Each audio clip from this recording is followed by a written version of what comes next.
2024 సంవత్సరంలో 4 నెలలప్పుడే మన రెండవ పునరుత్థాన దినంలో దేవుడు మనం ఇంతని సజీవులుగా వచ్చి ఆయన సజీవులు కూర్చుని పాటించిన విధానం బట్టి ఆయన వందనాలు చెల్లిద్దాం. వాక్యం సెలవిస్తుంది, ప్రతి విషయంలో కృతజ్ఞతాస్తుతులు చెల్లించండి. ఇలా చెల్లించిన యేసుక్రీస్తు విషయంలో దేవుని చిత్తమనే వాక్యం సెలవిస్తుంది. ఏ విషయంలోనైనా మనం దేవుని కృతజ్ఞత చెల్లించేవారికి ఉండాలి. సత్యకళ గారి జాషవ్ గారి జ్ఞాపకాలను కూడి పెడుతున్నారంటే ఆమె భర్త చనిపోయి 29 సంవత్సరాలు అయినట్టుగా ప్రార్థన ఆయన ఎప్పుడు కూడా ఆయన జ్ఞాపకం చేసుకుంటూ కృతజ్ఞత చెల్లిస్తూ గుడికి పెట్టిన ఒక విషయం. అలాగే మనందరి సజీవులను కాపాడి వేసుకున్నవారికి కృతజ్ఞత చెల్లించాలి. ఈ భయంకరమైన ఎండలో టెంపరేచర్లు చాలామంది కార్డియాక్ అరెస్ట్ అంటారంట మెడికల్ భాషలో ఇంకా ఆగిపోదు. మాకు తెలిసిన వాళ్ళు అయితే చనిపోయారు హార్ట్ అటాక్. అలాగే చాలామంది భయంకరమైన ఎండలో మనం కాపాడుకోవడం కూడా చాలా ఇంపార్టెంట్ విషయం. అవసరమైతే తప్ప బయటికి తిరగకుండా ఉండటం మంచిది టెంపరేచర్ సమయంలో. ఏదేమైనప్పటికీ మనం ఈ దేవుడి సజీవంలో కూర్చున్న దేవుడికి వందనాలు చెల్లిద్దాం.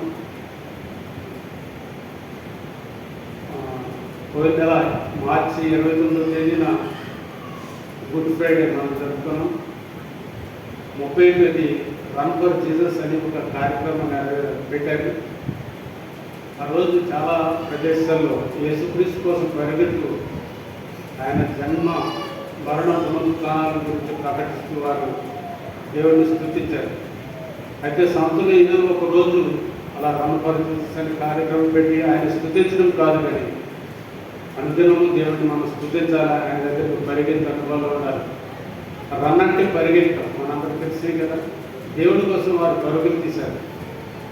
మనం కూడా క్రైస్తవ జీవితంలో క్రైస్తవులను ఒకసారి జ్ఞాపకం చేసుకుంటే ఎలా ఉంటుందంటే, దేవుడిలో అప్పుడే బాప్తిసం పొందినవారు, అప్పుడే రక్షణ పొందినవారు దేవుడి కోసం నేను ఇది చేస్తాను అది చేస్తానని పరుగులు పెడుతూ ఉంటారు.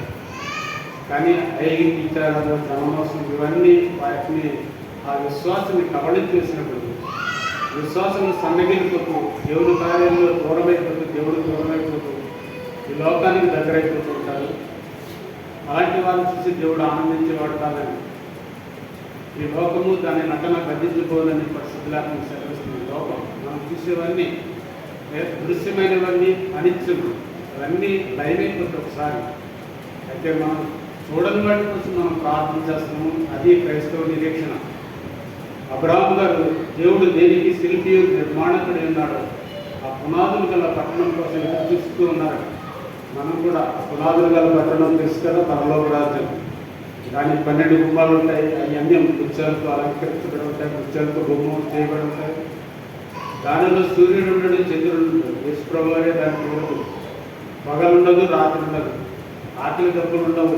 బంగారు వీధులు సువర్ణ వీధులు మనం ప్రయాణం చేస్తామని మనం ప్రకటనలో చూస్తాం. వాటన్నిటిని పొందుకోవాలంటే అప్పుడు దేవుడు వచ్చినప్పుడు నేను చూసుకుంటాను, ఇప్పుడు నా ఇష్టానుసారం జీవిస్తానంటే కుదరదండి. ఇప్పటి నుంచి దేవుడికి ఇష్టడుగా దేవుడికి నచ్చే విధంగా మనం బ్రతకాలని దేవుడు కోరుకున్నాడు. నేను లోకాన్ని జయించి తండ్రి ఉపాసన కూర్చునే ఉన్నాను, ఎవడలేను ఈ లోకాన్ని జయించే వాటిని నా పక్కన స్థలం ఇస్తానని దేవుడు సెలవిస్తున్నాడు. లోకాన్ని జయించాలి. లోకాన్ని జయించడం అంటే శరీరాశ, నేత్రాశ, జీవ పడంబాలు మనం కంట్రోల్ ఉంచుకోవాలి. భావోద్వేగాలు, మనలో ఉన్న ఎమోషన్స్ అవి వచ్చేవని చూసిందన్న కావాలనుకోవడం, మరి ప్రతిదాన్ని పొందుకోవాలనుకోవడం, వారి గది నాకు ఇది లేదని అసూయ, మత్సరాలు, ద్వేషాలు, విదేశీలు ఉండకుండా దేవుడు మనకి ఇచ్చిన దాంతో మనం సంతృప్తికరమైన జీవితం జీవిస్తే దేవుడు మనం జీవిస్తాడు, ఆశీర్వదిస్తాడు. ముందుగా నా రాజ్యాన్ని నేను వెతకండి, తర్వాత వెళ్ళి నేను వెంట వస్తుంది దేవుడు సెలవిస్తున్నాడు. ఆయన చెప్పినట్టుగా చేస్తే ఆశీర్వాదాలు దేవుడు మన వెంటే వస్తాయి. కాబట్టి వాటి గురించి మనం పరిగెత్తాల్సిన అవసరం లేదు. ఒక పాట పాడుకుని ముందుకు సాగుతాం. పాత పాట ఇది 460 పాట. పాట గురించి రండి రండి యేసుని యొద్దకు రమ్మనుచున్నాడు. రండి రండి యేసుని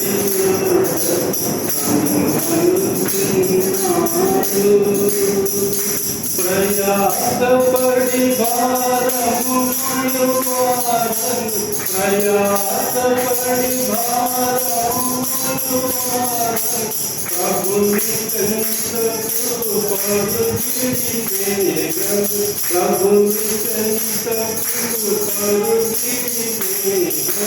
రండి రండి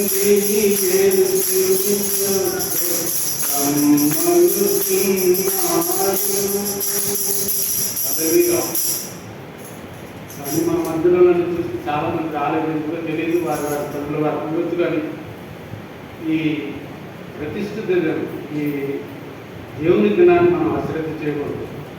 నా మందిరావరణలోకి రండి అని ఆయన దేవుడు సెలవుస్తున్నాడు. ఆయన ఆవరణలో ఒక దినము గడుపుతా 1000 దినముల కంటే శ్రేష్టమని, ఆయన మందిరంలో సమృద్ధిని అనుభవించాలని దేవుడు కోరుకుంటున్నాడు. కానీ ఎందుకు మరి ఏ ప్రయాసంలో మనకు తెలియదు. కానీ ప్రయాసపడి భారం మోస్తున్న వాళ్ళ దగ్గర దేవుడు సెలవిస్తున్నప్పటికీ మరి వినకుండా మన పనుల్లో మనం నిమగ్నమైపోతూ దేవుడు దూరం చేసుకుంటామేమో దయచేసి జ్ఞాపకం చేసుకుందాం. ఏది ఏమైనప్పటికీ ఆత్మీయ జీవితం ఎవరి వాళ్ళు సరి చేసుకోవాల్సింది.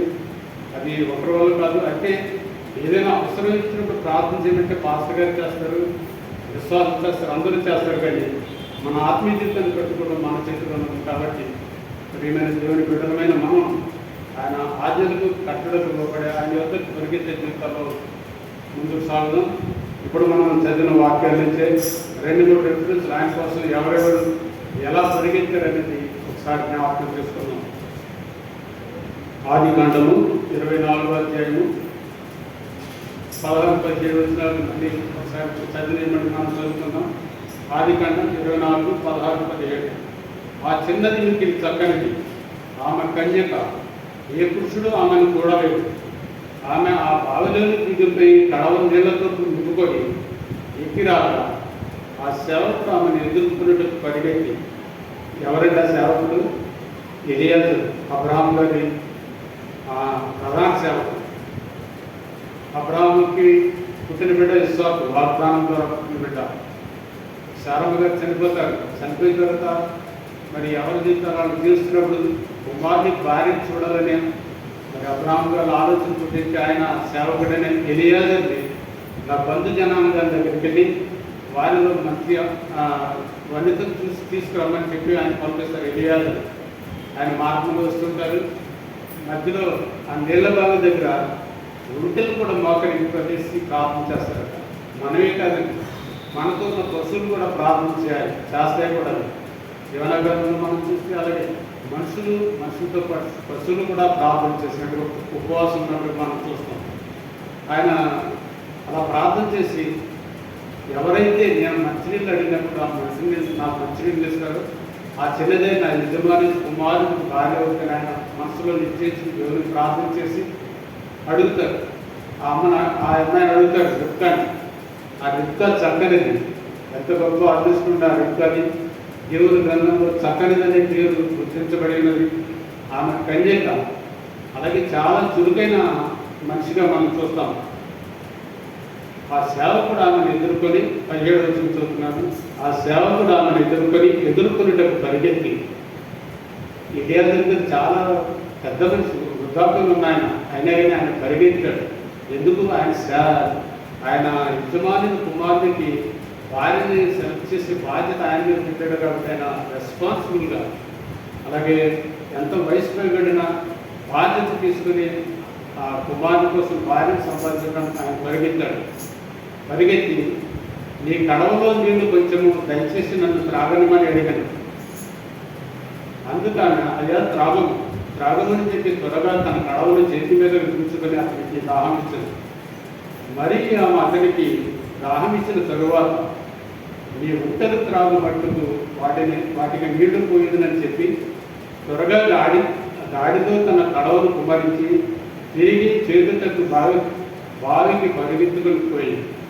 రిబ్కా ఆయనకి ఎలియాజరు గారికి దాహం ఉంటే కాకుండా దాహం పడినప్పుడు తాగండి, అలాగే మీ ఒంటెలు కూడా నీళ్ళు కడతానని చెప్పి ఆ గాడిలో కుమరించి మరలా బావికి పరిగెత్తినట్టుగా చూస్తాం. దేవుడి కార్యక్రమంలో మనకి ఆసక్తి ఉండాలి.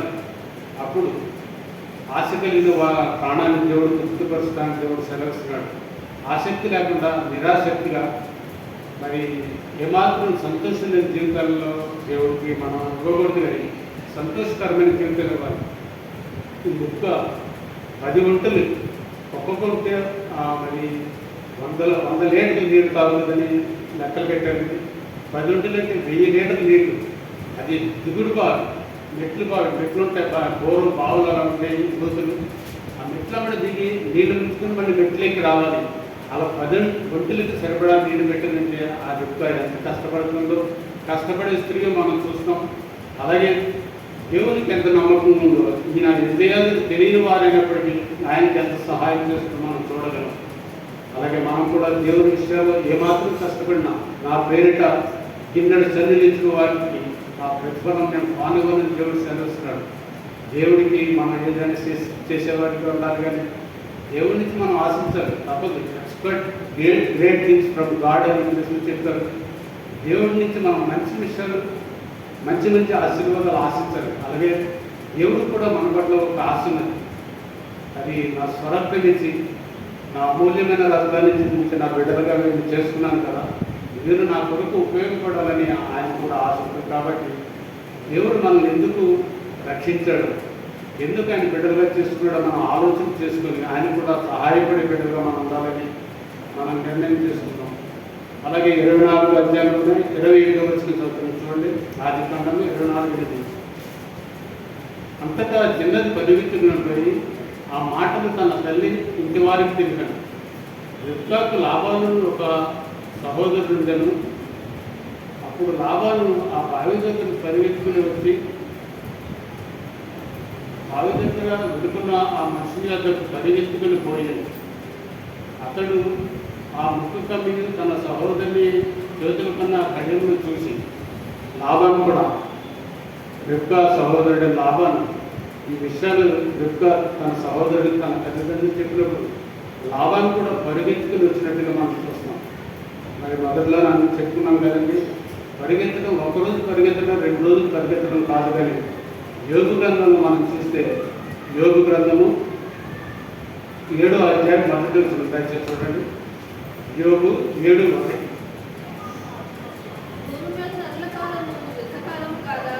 భూమి మీద నదుల కాలము యుద్ధ కాలము కాదా? కాలం. మనం భూమి మీద ఉన్నాం. మనం అంటే నదులనే. మన కాలం యుద్ధకాలం, అంతా ఫైటింగే. ఉదయం లేచి దగ్గర నుంచి రాత్రి పడుకునే వరకు ప్రతి విషయంలో మనం పోరాటం చేయాల్సిన పరిస్థితి. భూమి మీద నదుల కాలం యుద్ధకాలం కదా అని దేవుడు అడుగుతున్నాడు. అలాగే పరిగెత్తే జీవితాలు దేవుడి కోసం ఉత్సాహంగా, సంతోషంగా, సమాధానంగా పరిగెత్తే జీవితాలు మనలో ఉండాలని దేవుడు కోరుకుంటున్నాడు. కాబట్టి మనం నిర్వీర్యమైపోయే వారు కాకుండా, నిస్సంతులు కలవారికి కాకుండా, శక్తి లేని వారిగా కాకుండా శక్తి గల క్రైస్తవులుగా మనం ఉన్నది దేవుడు ఆశపడుతున్నాడు. కాబట్టి అతి కృపాభాగ్యం మనకి ఇవ్వాలని కోరుతున్నాం. అలాగే ఆదికాండంలోనే 24వ అధ్యాయం ఏదైతే చదివామండి. 2వ సమూయేలు గ్రంథము 18వ అధ్యాయం 24. 2వ సమూయేలు 18:24.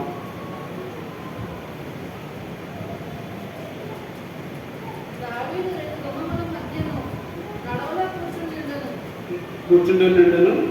కావలివాడి గుమ్మము పైన ఉన్న గోడ మీదకి ఎక్కి పారా చూడగా ఒంటరిగా పరిగెత్తుకుని వచ్చుతున్న ఒకటి కనబడింది. ఈ విషయం, ఈ సందర్భం మనకు తెలుసు.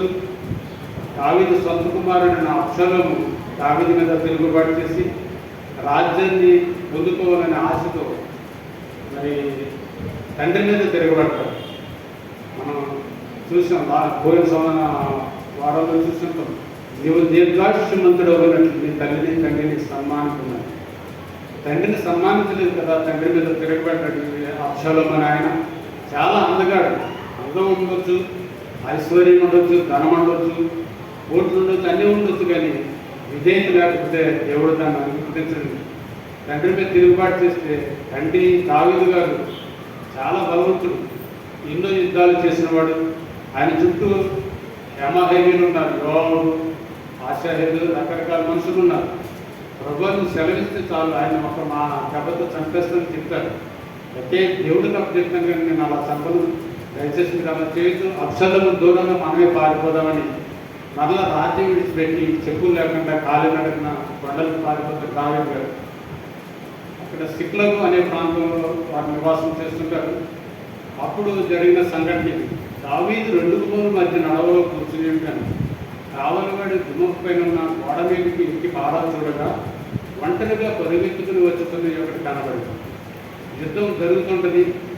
దావీదు గారి సైన్యాధ్యక్షుడు యోవాబు యుద్ధం చేస్తాడు. నువ్వు పెద్ద వయసుకు వచ్చావు, యుద్ధానికి రావద్దు, మీరు ఉండండి, మీరే మీ తరఫున యుద్ధం చేస్తుని అంటారు.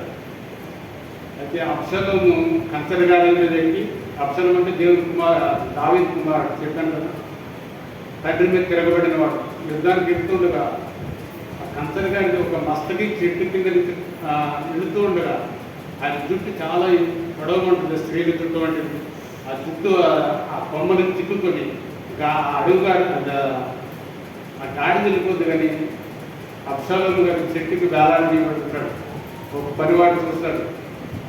చూసి వచ్చి దావీదు గారి సైన్యాధ్యక్షుడైన యోవాబుకు చెప్తాడు.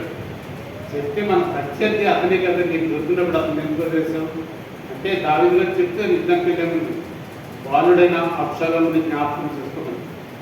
కొడుకు ఎంత తిరుగుబాటు చేసినా, కుమార్తెలు ఎంత తిరుగుబాటు చేసినా తండ్రి హృదయాన్ని మనం చూడొచ్చు. ఈ సమయంలో దావీదు గారి మీద ఎంతో తిరుగుబాటు చేసినప్పటికీ అబ్షలోముని చంపొద్దని అందరికీ ఆర్డర్ ఇచ్చి పంపిస్తారు.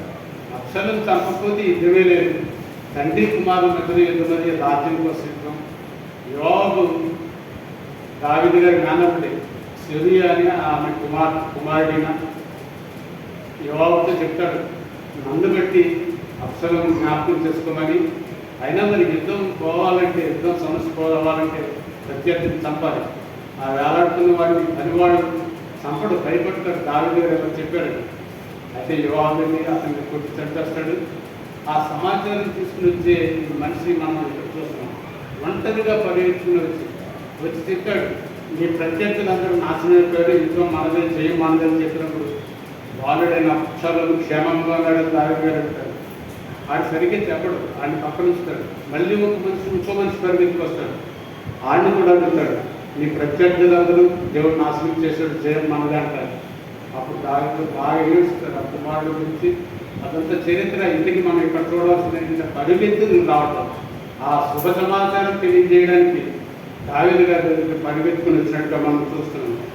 మొదటి రాజు గ్రంథము 18:46-47 వచ్చారు. మొదటి రాజులు 18:46-47.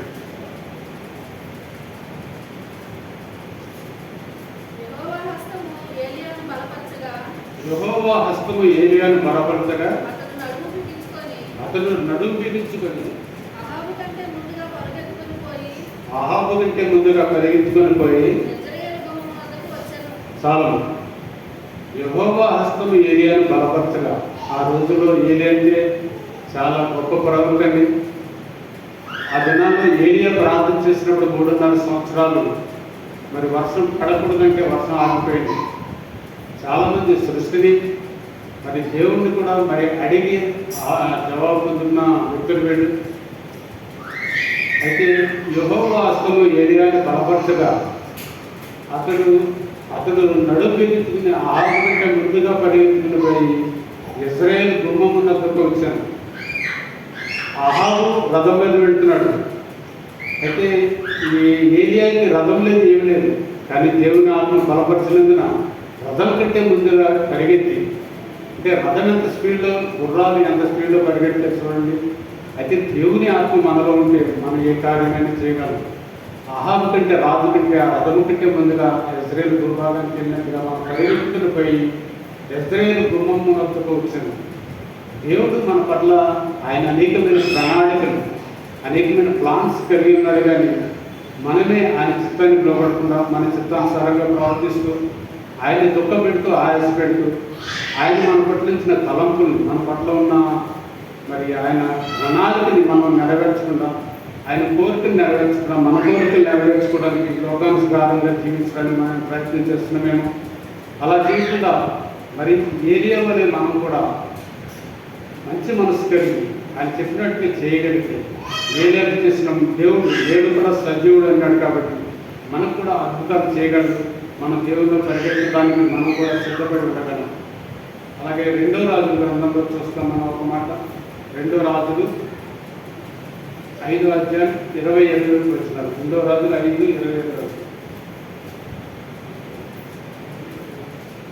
అంతటా నేను చదువుతున్న చూడండి, 311 పేజీ, పాత నిబంధన 5వ అధ్యాయం 20. అంతటా దైవజనుడని ఎలీషా సేవకుడు గెహాజీ సిరియావాడైన నయమాను తీసుకుని వచ్చిన వాటిని అంగీకరించడం నా యజమానికి మనసు లేకపోయిన కానీ యెహోవా జీవంతో నేను పరిగెత్తుకుని పోయి అతన్ని కలుసుకొని అతని యొద్ద ఏదైనా తీసుకుందని అనుకుని నయమాను కలుసుకున్నట్టు పోవచ్చుండగా నయమాను తన వెనక నుండి పరుగున వచ్చుతున్న వాడిని చూసి తన రథం నుండి దిగి వాడిని ఎదుర్కొని క్షేమమా అని అడిగాను.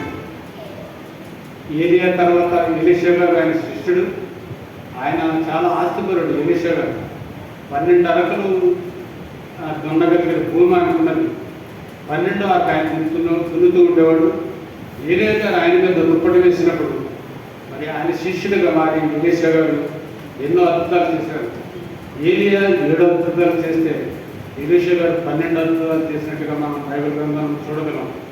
అలాంటి ఎలీషా గారి దగ్గర శిష్యుడని గెహాజీ నయమాను ఒక కుష్ఠులో ఉంటాడు. సిరియా దేశపు సైన్యాధ్యక్షుడైన ఎన్నో దేశాలు జయించినవాడు.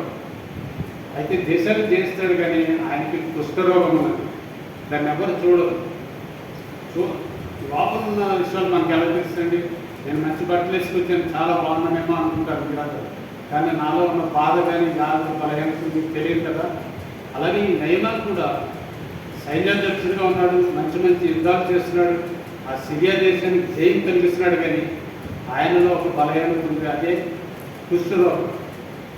అయితే ఈ సైన్యాధ్యక్షుడు సైన్యాన్ని జయించి వెళ్ళేటప్పుడు ఇశ్రాయేలు వారు ఒక చిన్నదాన్ని కాశీగా తీసుకెళ్ళిపోతారు. వాళ్ళు ఆ చిన్నది పాపం ఏం బాధపడదు. ఆ అమ్మాయి వారికి పరిచారం చేస్తూ ఉంటుంది.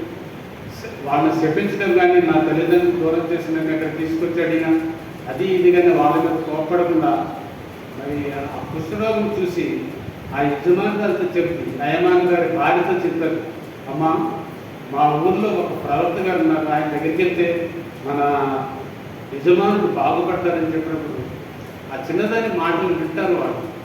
మనకు చిన్నైనా పెద్దయినా మనకు తెలిసింది దేవుడి మాటలు చెప్పగలిగితే దేవుడు మన మనసులో కార్యం జరిగిస్తాడు. కాబట్టి నేను చిన్నదాన్ని, నాకు చదువు రాదు, లేకపోతే నేను మాట్లాడను అలా అనుకోకూడదని దేవుడు మీకు వచ్చిన భాష దేవుడు మనకిచ్చిన ఆశీర్వాదంతో దీవులతో మనం దేవుడి మాటలు చెప్పగలిగేది. ఈ చిన్నది ఆ నయమాను భార్య చెప్పినప్పుడు నయమాను భార్య ఆ నయమానికి చెప్తుంది, ఇలా అంటున్నా మన పని పాప మీరు ఒకసారి ఆ దేశానికి ఇశ్రాయేల్ దేశానికి వెళ్ళి ఆ ప్రవక్తను కలవడం చెప్పినప్పుడు ఆ నయమాన్ గారు వస్తారు. వచ్చి గుర్రం మీద గుర్రం దిగడం బయట నిలబడుతాడు. నయమాన్ వచ్చి చెప్పండి అని దైవదాసు చెప్తారు, ఎలీషా గారు చెప్తారు. అయితే దైవదాసు కూడా ఆయన చాలా పవర్ఫుల్ ప్రాఫిట్ అండ్ ప్రవక్త అయిన యోర్దాను నదికి వెళ్ళి 7 మార్లు స్నానం చేసి రమ్మని చెప్తారు. అప్పుడు నయమాన్ చాలా కోపడతాడు, మా ఊళ్ళో యోర్దాను కంటే మంచి మంచి నదులు లేవా, ఇక్కడే చేయాలంటే తిరిగి వెళ్ళిపోవడానికి ప్రయత్నం చేస్తున్న సమయంలో మరి ఆయన పనివాడు ఒకడు నయమానికి చెప్తాడు, ప్రభువా ఆయన దీన్ని ఏమడిగాడు, కేవలం స్నానం చేసి శుద్ధుడు కమ్మని చెప్తున్నాడు కదా, ఇందుకు నీకు అందుకోసం దైవం చెప్పిన మాట పోగొట్టు మనం వెళ్దాం, నువ్వు వెళ్ళి యోర్దాను నదిలో స్నానం చేయమన్నప్పుడు ఆయన 7 సార్లు మనమని చెప్తాడు ఎలీషా గారు. 7 సార్లు 6 సార్లు మునిగే వరకు ఆయనకి ఏమాత్రం స్వస్థత కలగదండి, కుష్ఠరోగం పాదు. 7వసారి మునిగి స్నానం చేసి బయటకు వచ్చేటప్పటికి పసిపిల్లల దేవంలో కుష్ఠంతా పోదు. హల్లెలూయా. అప్పుడు ఆయన చాలా సంతోషించి ఎలీషా గారి దగ్గరికి వచ్చి వెండి బంగారు ధనము అన్ని తీసుకోండి అని దైవదాసు చెప్పినప్పుడు ఎలీషా గారు నాకు ఏమవుతుంది, నువ్వు తీసుకెళ్ళి నువ్వు ఇచ్చిన దాన్ని బట్టి దైవదాసుని నన్ను స్వస్థపరచడానికి చెప్తాడు. అలా కాదు, దేవుడు నీకు స్వస్థపరచాడు, నీ వెళ్ళి దేవుడు సాక్షి మనం చెప్తున్నప్పుడు ఎంత బదులని ఆయన ఎలీషా గారు తీసుకోరు, తిరిగి వెళ్ళిపోతుంటాడు నయమాన్. ఆయన దగ్గర ఉన్న గెహాజీ శిష్యుడు ఏలియా దగ్గర నుంచి రెండొంతుల ఆత్మ పొందుకొని 14 మరి అద్భుత కార్యాలు చేసిన ఎలీషా గారి దగ్గర ఇతను గెహాజీ శిష్యుడిగా ఉన్నాడు. మరి ఏలియా గారి దగ్గర నుంచి ఆయన రెండంతల ఆశీర్వాదం పొందాడు ఎలీషా గారు. ఎలీషా గారి దగ్గర నుంచి గెహాజీ ఎన్నంతల ఆశీర్వాదం పొందాలని 4 పొందాలి. కానీ ధనాశ, ఈ లోక భాష, బంగారం, వెండి మీద ఆశ పెట్టుకుని నా దైవదాసుడికి అయితే పాస్టర్ గారు అయితే ఎవరు వద్దన్నారు, కానీ నేను తీసుకుంటానని ఆ అధోగంటలు పరిగెడతారు. ఆ సంఘటన ఇది మనం చూస్తున్నాం. అంతటా ధైర్యుడని ఎలీషా సేవకుడు గెహాజీ సీరియాను వాడైన నయమాను తీసుకుని వచ్చిన వాడిని అంగీకరించుటకు నా యజమానికి మనసు లేకపోయినా కానీ యెహోవా జీవముతో నేను పరిగెత్తుకొని శోధించడం కోసం ఆశించకూడదని మనం పరుగులు పెట్టకూడదు. తన ప్రియులు నిద్రించుతుండగా ఆయన వారికి ఇస్తున్నాడని పరిశుద్ధ లేఖనం సెలవిస్తుంది. ఇంకేది కావాలి, ఏది అవసరమో దేవుడిని అడుగుని, దేవుడు ప్రార్థన చేయండి, దేవుడు ఇస్తాడు. కానీ మనం పరిగెత్తి పొందుకోవాలంటే అది ధనం మీద ఆసక్తి ఉన్నా దాని మీద మనసు పెట్టదు, అది రెక్కలు ధరించి ఎగిరిపోద్దని పరిశుద్ధ లేఖనం సెలవిస్తుంది. ధనము కావాలా, ఆశీర్వాదం కావాలా, ఆరోగ్యం కావాలా, నెమ్మది కావాలా, ఏది కావాలన్నా దేవుడు ఇచ్చేవాడు. ఈయన పరిగెత్తుకొని పోయి అతన్ని కలుసుకొని అతని వద్ద ఏదైనా తీసుకుందని అనుకుని నయమాను కలుసుకున్నట్టుగా కూర్చుండగా నయమాను తన వెనుక నుండి పరుగున వచ్చుతున్న వాడిని చూసి ఆ రథం మీద దిగి వాడిని ఎదుర్కొని మరి వచ్చి ఎదుర్కొని ఏం కావాలంటే నా దైవదాసు దగ్గర పలానా ఎలా వచ్చారు, వాటికి కావాలని చెప్పినప్పుడు ఆ కావాల్సిన బట్టలు, బంగారం, దుస్తులను తీసుకెళ్తారు. తీసుకుని వెళ్ళి ఆ ఎలీషా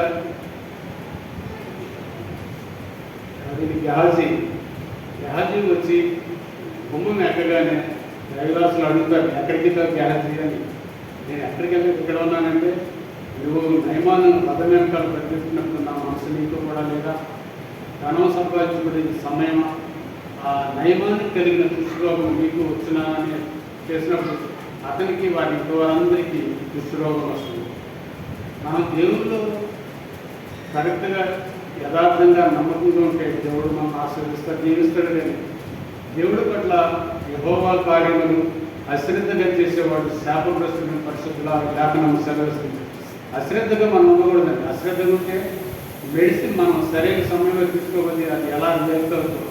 దేవుడు కూడా ఆయన కోపానికి గురయ్యా ఉంటే మనం శాపానికి గురవుతాం తప్ప ఆశీర్వాదానికి గురవం. కాబట్టి ఈ గెహాజీ చేసినట్టుగా మనం చేయకుండా మరి దేవుడికి ఎందుకు భయభక్తులు కలిగి జీవించాలని దేవుడు కోరుకుంటున్నాడు. ఇంకో మాట వచ్చి చూద్దాం. లూకా సువార్త 24:10. లూకా సువార్త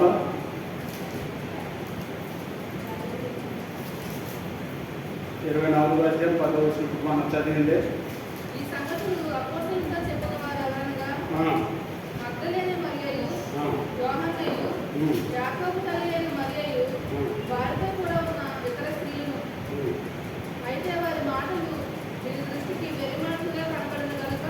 మాటలు కనబడింది కనుక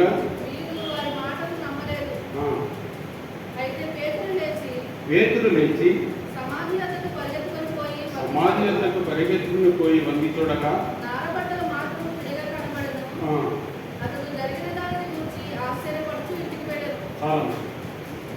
యేసు ప్రభువు మరణించి సమాధిని గెలిచి మరణాన్ని గెలిచి తిరిగి లేచిన సమయంలో జరిగిన సంఘటన ఇది. ఈ సంగతులు అపోస్తులతో చెప్పిన వారు ఎవరనగా మొదటి సువార్థికులు ఎవరంటే స్త్రీలే. స్త్రీలైన వారు మీరందరూ చాలా ధన్యులు. యేసు ప్రభువు శిష్యులు 12 మంది ఉన్నాం. 3.5 సంవత్సరాలు ఆయనతో జీవించిన, ఆయన చేసిన అద్భుతాలు, ఆశ్చర్య కార్యాలు చూసిన దేవుడు మరణాన్ని గెలిచి తిరిగి లేచాడని మొదటి చెప్పిన వారు స్త్రీలే. కాబట్టి స్త్రీలను దేవుడు ఆశీర్వదించునుగా. ఈ సంగతులు అపోస్తులతో చెప్పిన వారు ఎవరనగా ఆ స్త్రీలు మగ్దలేని మరియు, యోహన్నయు, యాకోబు తల్లి అయిన మరియు వారితో కూడా ఉన్న ఇతర స్త్రీలు. అయితే వారి మాటలు వీరి దృష్టికి విరుద్ధంగా కనపడి దేవుడు మాటలు మర్చిపోయారని చెప్పింది. నేను మరణించి తిరిగి లేస్తానని చెప్పిన మాటలు శిష్యులు మర్చిపోయారు. వీళ్ళు చెప్పిన మాటలు బెర్రిగా అనుకున్నారు. చాలామంది మనం చెప్పిన మనం క్రైస్తవులు చెప్పిన వాళ్ళు హేళన చేస్తుంటారు. యేసు ప్రభువు గురించి వారికి తెలియదు. కానీ మరణాన్ని గెలిచిన వారు ప్రపంచంలో ఎవరైనా ఉన్నారంటే యేసు ప్రభువే. ఇప్పుడు కూడా మనం యెరూషలేము వెళ్తే ఖాళీ సమాధిని మనం చూడవచ్చు. అది వెర్రి మాటలుగా అనిపించి వారి మాటలు నమ్మలేదు. విశ్వాసము, క్రైస్తవ జీవితము అనేది కేవలం మరి నమ్మకంతోనే ఉంటుందండి. యేసుప్రభువుని మనం చూడలేదు, ఎవ్వరూ చూడలేదు. 2024 సంవత్సరాల క్రితం ఆయన ఈ లోకానికి వచ్చి మరణించి తిరిగి లేచారని లేఖనాల ద్వారా మనం నమ్ముతున్నాం, దైవదాసు చెప్పిన మాటలు నమ్ముతున్నాం. కాబట్టి నమ్మిన వారు ధన్యులని దేవుడు సెలవిస్తున్నాడు. వారు నమ్మలేదు. అయితే పేతురు లేచి సమాధి యొద్దకు పరిగెత్తుకుని పోయి మళ్ళీ చూడగా పరిగెత్తుకుని పోయాడు. పేతురు తుందుడు పేతురని ఆయనకి గొప్ప బిరుదు లేదు. ఏ విషయంలోనైనా ఫాస్ట్గా ఉంటారైనా పరిగెత్తుకుని పోయారు. నారబట్టలు మాత్రం విడిగా కనపడను. అతడు జరిగిన దాన్ని చూసి ఆశ్చర్యపడుతూ ఇంటికి వెళ్ళాను. ఈ స్త్రీలు దేవుడు తిరిగి లేచాడని చెప్పారు. పేతురు గారు కూడా మిగిలిన వారితో చెప్పచ్చు కదా, దేవుడు తిరిగి లేచాడు అని చెప్పినట్టుగా లేచాడు చెప్పలేదండి. మళ్ళీ ఇంటికి తిరిగి వెళ్ళాడు, పరిగెత్తికి లేచాడు. మన పరుగు ఎలా ఉంది? దేవుడిలో యథార్థంగా నమ్మకంగా పరిగెత్తగలుగుతున్నామా? ఆయన చెప్పిన మాటలు ఆజ్ఞలకు వినగలుగుతున్నామా? దశ జ్ఞాపకం చేసుకున్నాం. మరి ఆయన ఆశించిన రీతిలో మన ఆత్మీయ జీవితాన్ని పట్టుకోవాలని దేవుడు ఆశపడుతున్నాడు. ఏదో మందిరానికి వస్తున్నాం, ఆదివారం మళ్ళీ వెళ్ళిపోతున్నాం, మళ్ళీ మందిరానికి వస్తున్నాం, కానీ మరి ఎంతవరకు ఆశీర్వించబడుతున్నాం, దీవించబడుతున్నాం? ఆత్మలో ఎదుగుతున్నామా? దేవునికి ఇష్టమైన వారికి మనం బ్రతుకుతున్నాం, లేక మన ఇష్టానుసారం జీవిస్తూ ఆదివారం చర్చికి వెళ్తే దేవుడు నన్ను దీవిస్తాడు, ఆశీర్వదిస్తాడనే ఆశతో ఉన్నామా? దయచేసి అలాంటి ఆశలు పెట్టుకోకుండా యథార్థంగా నమ్మకంగా మనం దేవుడు నడిస్తే దేవుడు మనకు ఆశీర్వాదం జీవనం ఇస్తాడు. కాబట్టి ఆయన ఆశీర్వాదాలు పొందుకునే వారికి ఉంటాం. యోహాను సువార్త ఇప్పుడు మనం చదివిన చదవండి. యోహాను సువార్త 20:1-4 కొత్త నిబంధన 101వ పేజీ. యోహాను సువార్త 20 మొదటి నుంచి వస్తున్న ఆదివారం ఇంకా చీకటిగా ఉన్నప్పుడు మగ్దలేని మరియా వెందరగడ సమాధి వద్దకు వచ్చి సమాధి మీద ఉన్న రాయి తీయబడి చూశాను. కనుక ఆమె పరుగెత్తుకొని శిలువను పేరుకు యేసు ప్రేమించిన మరి యొక్క శిష్యుని వద్దకు వచ్చి, అది మనం చూస్తాం వార్త చెప్పినప్పుడు, ఆయన ప్రేమించిన శిష్యుడు అంటే యోహాను గారు ఆయనకి ఆమెకు దగ్గరగా జీవించేవారని చెప్తూ ఉంటారు. వారు కూడా పరిగెత్తుకొని ఈమె కూడా మగ్దలేని మరియు కూడా ఆమె పరిగెత్తుకొని పోయి మరి ఉత్సాహంగా ఇచ్చేవారిని దేవుడు జీవిస్తానని సెలవిస్తున్నాడు. ఇవ్వటం అంటే మనం కానుకలు అనుకుంటాం, కానీ కానుకలు కాదు, దశభాగాలు కాదు, అవన్నీ ఇవ్వాలి. కానీ మన మనసు ఉత్సాహం ఇవ్వాలి. ప్రియమైన నా కుమారుడా, నీ హృదయం నాకు ఇవ్వమని దేవుని వాక్యం సెలవిస్తుంది. కాబట్టి ఉత్సాహంగా దేవునికి ఇచ్చేవారికి ఉన్నాం. మన మనస్సు ఇవ్వాలి. దేవుడు మనకి ఇచ్చిన తలాంతులు దేవుడికి ఉత్సాహం ఇవ్వాలి. అన్నిటికంటే మించిన ఆయుష్ మనకి ఇచ్చాడు మన దేవుడు. దాన్ని బట్టి దేవుడిని ఉత్సాహంగా సంతోషంగా ఆరాధించాలని ప్రభు లేఖనం సెలవిస్తుంది. కాబట్టి ఉత్సాహంగా దేవుడు ఉందాం, ఉత్తేజం పొందుకుందాం. మరి ఆదివారం మనం ఇక్కడికి వస్తున్నాం కదా, మందిరానికి వస్తున్నాం. మరలా ఆదివారం వరకు మన పనుల్లో ఉన్న దేవుడు మనకు సహాయం చేసి నడిపించాలన్న ఉత్సాహంతో సంతోషంగా ముందుకు సాగాలని దేవుడు కోరుకున్నాడు. కాబట్టి అతి కృప భాగ్యం మనకు ఇవ్వాలని ఆశపడదాం. అలాగే అపోస్తుల కార్యములు ఆఖరి కాది అపోస్తుల కార్యములు 110వ పేజీ 8వ అధ్యాయము 29వ అపోస్తుల కార్యములు 8:29.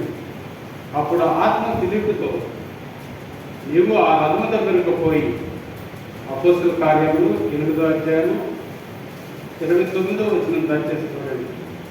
అప్పుడు ఆత్మ ఫిలిప్పుతో నీవు రథము దగ్గరకు పోయి దానిని కలుసుకోమని చెప్పాను. ఫిలిప్పు దగ్గరకు పోయి పరిగెత్తుకుని పోయి అతడు ప్రవక్త అయిన యెషయా గ్రంథం చదువుతుండగా విని, నీవు చదువుతున్నది గ్రహించుతున్నావా? అది ఇక్కడ మనం ఫిలిప్పు గారి గురించి చూస్తున్నాం.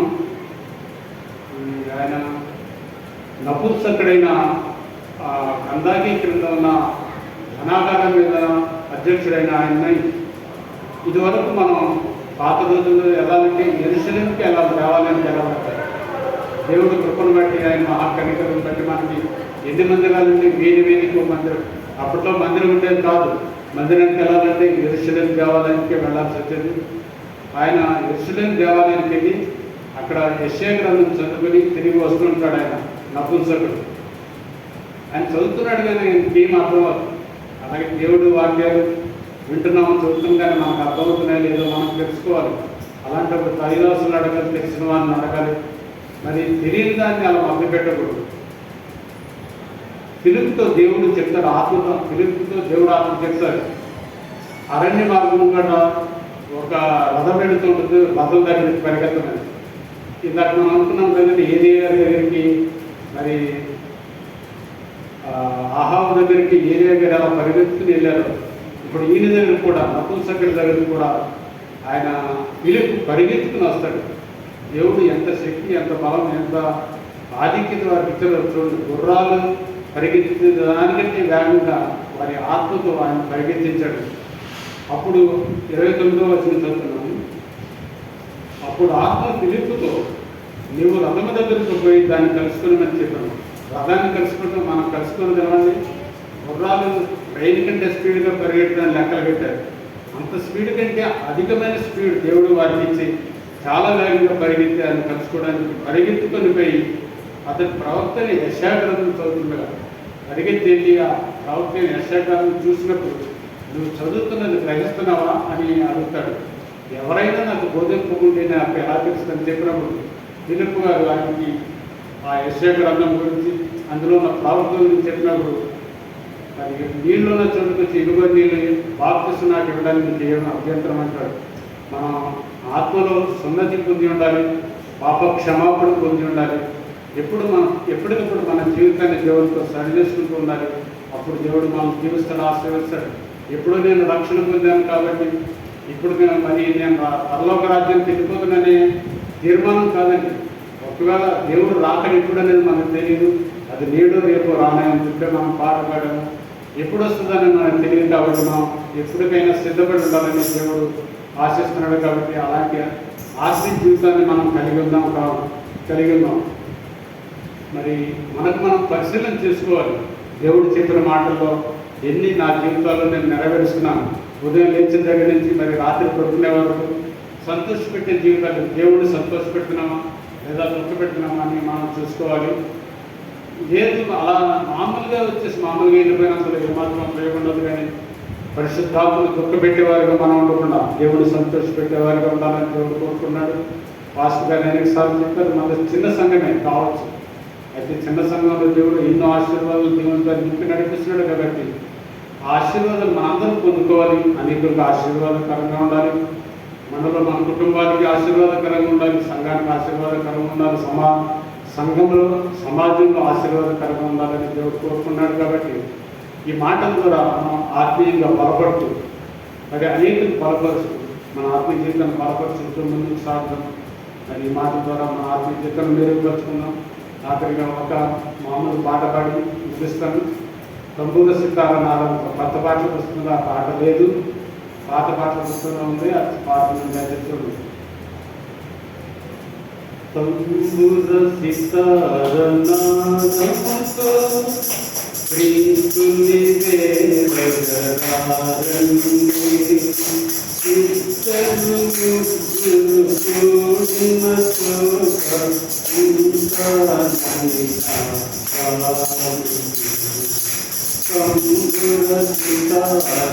నాదముతో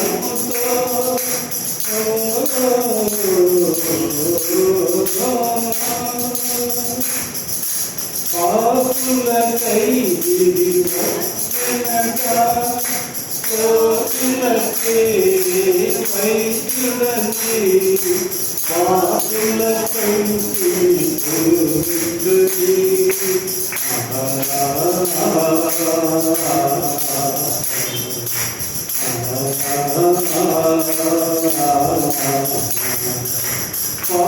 పాపులకై ఇది వచ్చనట కోతులకే వైద్యుడని పాపుల పంచితి చూడుని విందులు చేసిన దేవునికి సేవల కాలికి తంబుర సితార నాదముతో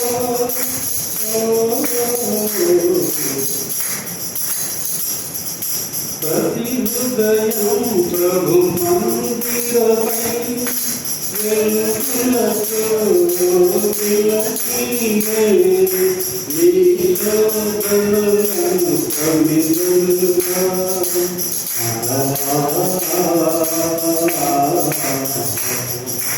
ప్రతి హృదయం ప్రభు మందిరమై వెలుగులతో విలసిల్లే.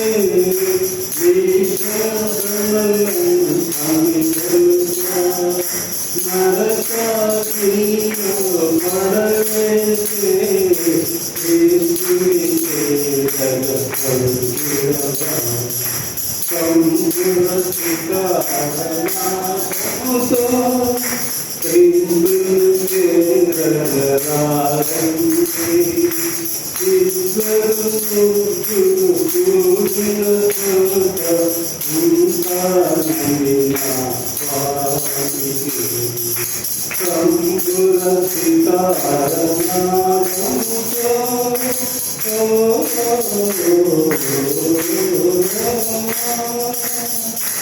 కాబట్టి ప్రియమైన దేవుని బిడ్డలారా, పరిగణిస్తూ దేవుని దగ్గరకు వస్తూ ఆయన కార్యాల పట్ల ఆసక్తి కలిగి మన ఆత్మీయ జీవితాన్ని మెరుగుపరుచుకుంటూ ఆయనలో ముందుకు సాగుతూ ఆయన ఇచ్చిన ఆయుష్ కాలాన్ని పరిపూర్ణంగా అనుభవిస్తూ మరి ఆయన రాకడా లేదా మన పోకడా ఎప్పుడనేది మనకు తెలియదు కాబట్టి దానికోసం సిద్ధపడేద్దాం.